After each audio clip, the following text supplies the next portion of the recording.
tumekuja mahususi kwa ajili ya kufanya cases za kodi ya ardhi. Wananchi wengi walishapewa ilani ya kulipa kodi ya ardhi, lakini hawajaweza kulipa kwa hiari yao.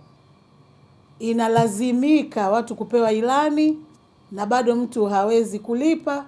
Sasa kupitia kifungu cha 35 cha sheria ya ardhi sura ya 113 inamuongoza kamishna wa ardhi kuwaleta mahakamani wale wote ambao hawajalipa kwa hiari yao kodi ya ardhi. Na ndio haya makesi leo tulokuwa nayo. Sasa kwa nini tufike mahakamani kwa ajili ya kushurutishwa? Lakini pia makesi yaliyoko hapa ni ya utekelezaji.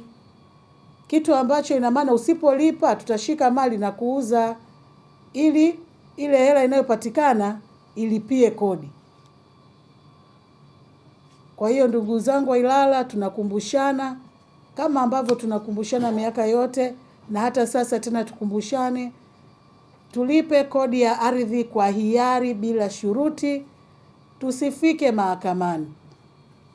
Haina haja ya kuongeza mrundikano wa makesi wakati mtu unaweza ukalipa kodi ya ardhi popote. Changamoto zipo. Changamoto kubwa ni wananchi kutokuwa na hulka, kutokuwa na tabia ya kulipa kodi mpaka tuwakumbushe. Na kuwakumbusha ndo kama hivi tunavyofanya. Tulianza awali kwa kutoa ilani za madai ambazo zinasema tukishamwakilishia mwananchi ndani ya siku 14 analazimika kutekeleza malipo hayo.